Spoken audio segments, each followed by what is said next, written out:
இல்லை மக்களே, நான் உங்கள் இது ப்ரோ பேசுகிறேன். ஆக்சுவலி துபாய் வந்தாச்சு, 2 டேஸ் ஆகுது. இன்னும் ஜாப் ட்ரை பண்ணி உள்ளே போகலை. இன்டர்வியூ அட்டெண்ட் பண்ணிட்டு வெயிட் பண்ணிகிட்ருக்கேன் எப்போ போகலான்ட்டு. அவ்வளோ ஈஸி கிடையாது வெளிநாட்டு வாழ்க்கை. ரொம்ப ரொம்ப கஷ்டம். லாங்குவேஜ் தெரியாது, சாப்பாடு சரி கிடையாது, நம்ம ஊரில் சாப்பிட்ற மாதிரி கிடையாது. நிறைய விஷயம் இருக்குது. தமிழ் பேச முடியாது, மலையாளம் பேசக்கூடாது, அரபிக் பேசணும், இங்கிலீஷ் பேசணும். இங்கிலீஷ் ஃபுல்லண்டாக பேசணும். இங்கிலீஷ் வந்து நம்ம ஊரில் பேசணும்ல, அப்படி லைட்டாக மேட்ச் பண்ணுற மாதிரி, அந்த மாதிரி பேசவே கூடாது. ஃபுல்லண்டாக இங்கிலீஷ் பேசணும். அவங்களுக்கு ஏற்ற மாதிரி நம்ம பேசலாம். நம்மளை ஒரு மாதிரி பார்க்குறது எடுக்கிறதுலாம் நிறைய அவமதிப்புகள் இருக்க தான் செய்யும். வெளிநாட்டு வாழ்க்கைன்னா ஈஸி கிடையாது, ரொம்ப கஷ்டம். வாழ்கிறவங்க தான் தெரியும். இந்த வீடியோ எதுக்குன்னா ஒரு எடுத்துக்காட்டை தான் போடுறேன். நான் இந்த மாதிரி இருக்கேன், இந்த மாதிரி கஷ்டப்படுறேன் அப்படிங்கிறதுக்காண்டி இல்லை. நான் ஓகே தான்.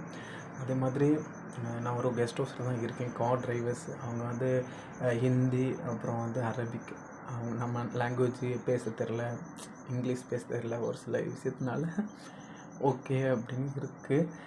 என்னென்னா நிறைய அவமதிப்புகள் இருக்கும். ஒரு கார் டிரைவர்ஸே நம்மளை வந்து எப்படி பார்க்குறாங்கன்னு பார்த்துடுங்க. என்னோடய லக்கேஜு நம்ம ஊர்லலாம் வந்து பார்த்திங்கன்னா நம்ம தான் ராஜாங்க. நம்ம வீட்டிலலாம் வந்து நம்ம சாப்பிட்டுட்டு எடுத்துகிட்டு பிரைட்டை இப்படி வைப்போம், அப்படி வைப்போம். ட்ரெஸ்ஸெல்லாம் தூக்கி மேலே போடுவோம், கீழே போடுவோம். நம்ம ஷூலாம் வந்து பெட்லேயே நான் வச்சுருக்கேன். அந்த மாதிரிலாம் நம்ம இருந்துக்கிட்டு இங்கே வந்து டோட்டலி டிஃப்ரெண்ட். என்னோடய லக்கேஜ் வரைக்கும் வெளியில் தான் இருக்குது, உள்ளே போல். என் லக்கேஜ் இருக்கிற இடத்த நான் காமிக்கிறேன், தப்பாக நினைக்காதுங்க.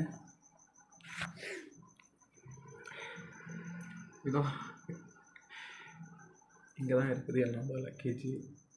ஸோ எனக்கு ப்ராப்ளம் இல்லை, பட் சொல்கிறேன், அவமதிப்புகள் நிறைய இருக்க தான் செய்யும். அதெல்லாம் தாங்கிட்டு நம்ம இருந்தோம்னா நம்ம லைஃப்பில் சக்ஸஸ் ஆகலாம். Education very very important. படிங்க, எல்லாருமே நல்லா படிங்க, நல்ல ஒரு லெவலில் வாங்க.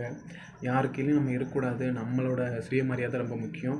இப்படி இந்த அதர் கண்ட்ரி வந்து இப்படி தான் ஒரு வாழ்க்கை வாழணும் அப்படிங்கிறது யாரோட தலையிலையும் எழுதக்கூடாது. பட் நம்ம வர சுச்சுவேஷன், ஃபேமிலியோட சுச்சுவேஷன், நம்மளோட வாழ்ந்த வாழ்க்கை அப்படி, அதனால தான். பட் ஓகே, இதெல்லாம் பார்க்காம லைஃப்பில் எவ்வளவோ அவமானங்கள், அடியெல்லாம் பட்டு வந்திருக்கோம். இதுவும் ப்ராப்ளம் இல்லை. ஓகே, பார்த்துக்கலாம். பாய் பாய், டேக் கேர்.